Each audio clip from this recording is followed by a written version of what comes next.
Greetings guitar friends, Martin Smith here with a gear review. Today we're looking at the Blackstar DA100 Ruby. This is Doug Aldrich's signature guitar head. It's been tweaked to his specifications and festooned in this beautiful ruby livery. We need to see if this 3-channel 100 watt head is befitting of Doug's status.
Alright, let me tell you all about this amp then.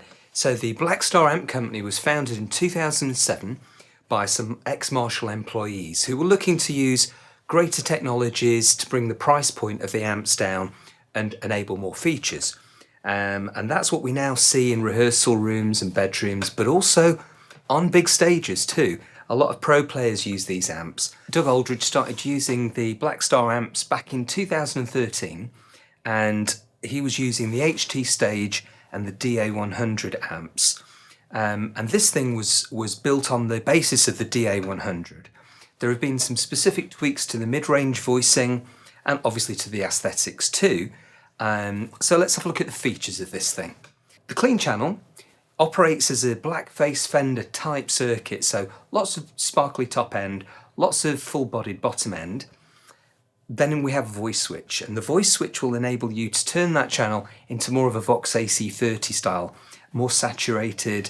It actually messes with the topology of the amp and moves the tone stack into a different place above my pay grade, but essentially it makes the amp behave like a Vox AC30.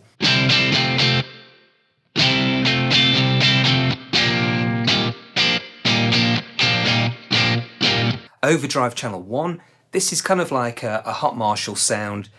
With the voice switch, it turns it into a modded Marshall sound, full fire breathing LA style sound there.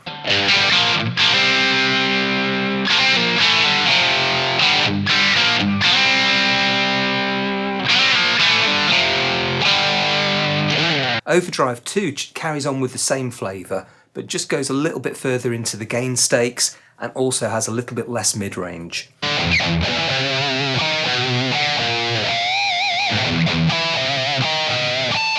On the overdrive channels, we've got 4 EQ settings. The regular bass, middle and treble, no need to explain those. ISF, however, is a new function. So this is infinite sound factor, I believe, and with it in fully clockwise position, you've got more or less a full mid-range sound, more like the British Marshall sound.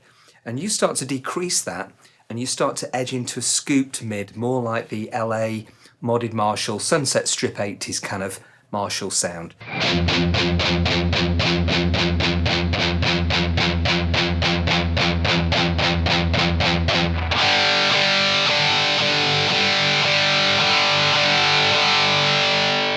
Then we've got a reverb knob that has 2 presets on the back panel, which are light and dark varieties. The light is a little bit longer, a little bit better for clean perhaps, and the dark is perhaps a good thing to sit behind your lead sounds.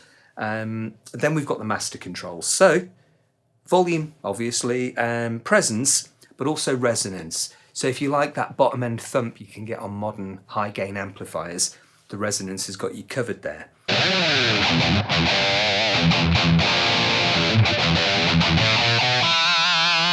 Then finally a power switch, which is 100 watts down to 10. And I found that the 10 watts was more than enough for rehearsal, studio use, home use obviously too. So a very helpful function that. On the rear panel, we have the usual speaker outputs, and we've got an effects loop with settable levels. We have also got IRs, and with the IRs we've got 3 preset values. They are 3 sets of cabs that have been preset by Doug. Further along, we've got a computer output, a USB output. So that will plug into the Architect software that Blackstar have developed. And this will enable you to choose different cabs in the IRs. So for instance, we've got 112s, 212s, open back, closed back, a variety of 412s of Doug's choosing, and other standards as well. A different mic can be selected from a large list. We've got 57s, we've got Royer Ribbons, we've got 421s, and U67 Neumanns. So pretty much all the studio mics you'd like to use. And they can be moved on axis or off axis, and they can be mixed up or down in level. All of that can then be sent to the amp and then stored inside the amplifier. All well and good. Finally, we've got this effects loop fade function, which is very original. And essentially what it is if you have something like a delay with repeats, when you kick off the effects loop, you can allow that repeat to fade out naturally over the top of a new sound which doesn't have the effects loop delay. So it adds like a production finesse to your sound, more akin to a studio process than perhaps just a rough and ready live sound. So a nice thing for post-production, and a nice thing to finesse your different channel settings. The reverb can be selected and programmed differently for each channel and stored in the amp too. So there's a lot of flexibility there.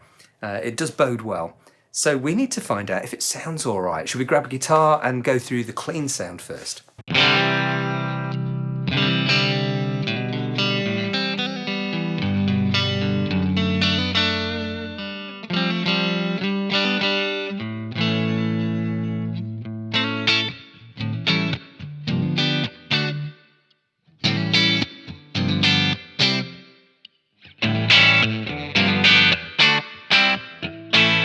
Wow, so it's a very spanky, very clean sound, just like the promised Fender Blackface. We do have an option on the foot switch though. So if we click it another time, we get into voice 2 on the clean channel, and you get this.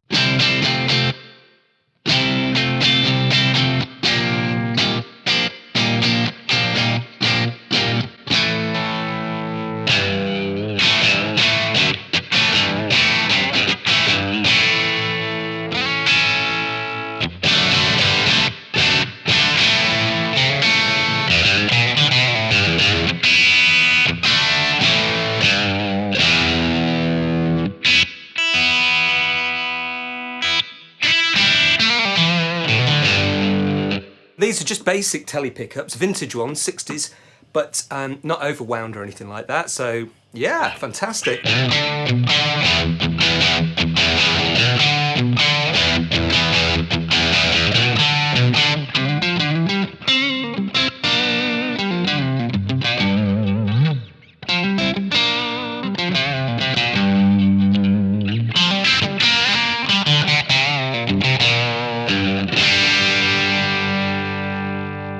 Okay, now we're on Overdrive channel 1 with the Strat, and these are fairly basic output pickups, nothing hot. And we haven't got the voice switched on, so we've just got the straight channel. Both controls are at 7 o'clock.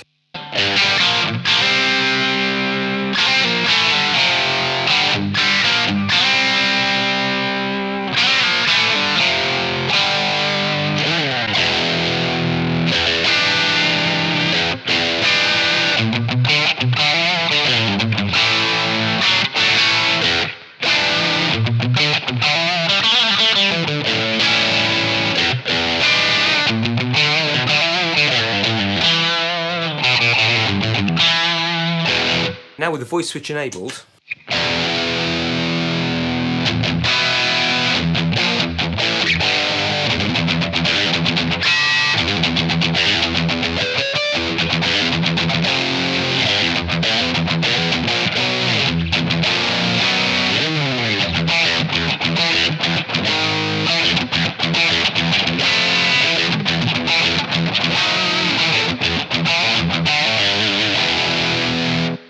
cool.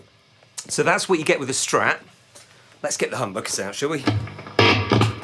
So this is my 82 Strat, and this one's got a Duncan Custom in, which is a little bit hotter. Should pack a punch. I think we'll go on to Overdrive Channel 2 now, because I'm wanting some of that Final Destination creaminess. Now this is in the natural voice state.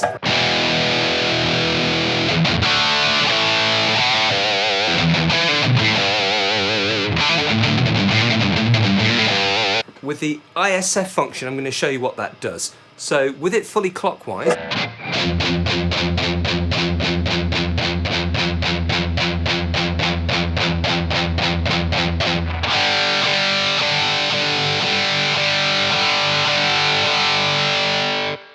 so about 4 o'clock it starts to really operate, and if you dip the middle, it operates more severely apparently.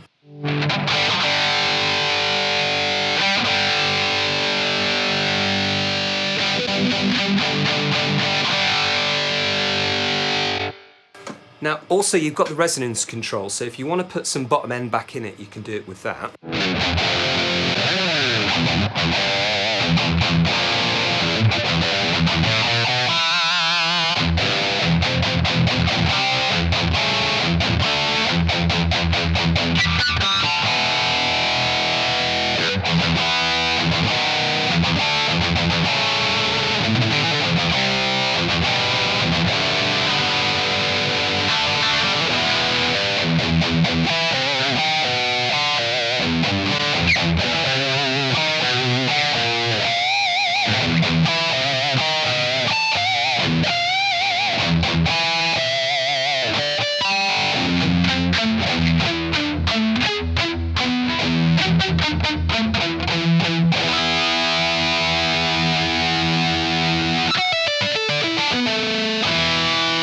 Right, let me show you the effects fade out function. So if I play an echo sound on the effects loop, then turn it off and play something else, you should hear me underneath the echo, sans echo. Is this making any sense? It should do when I play it.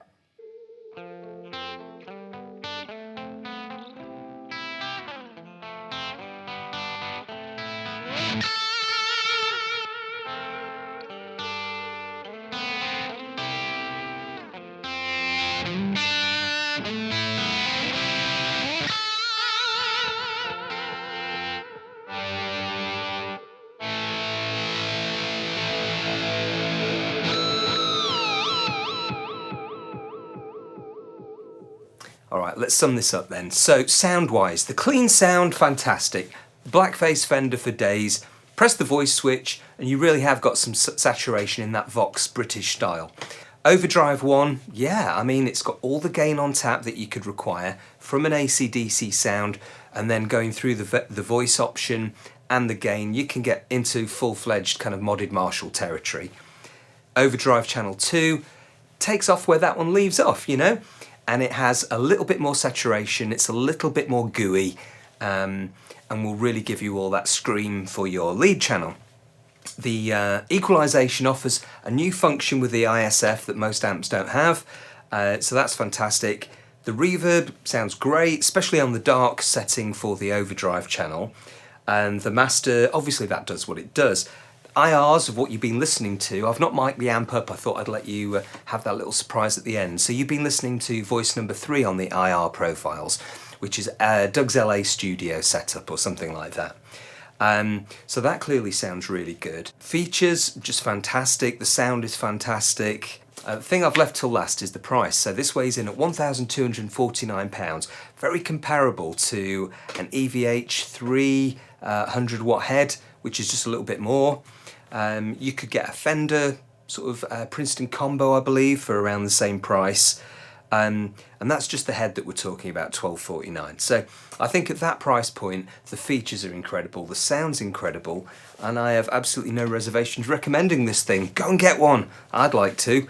I hope you've enjoyed the review. If you did, press the like. If you want to see more of this, please press subscribe. It's very much appreciated.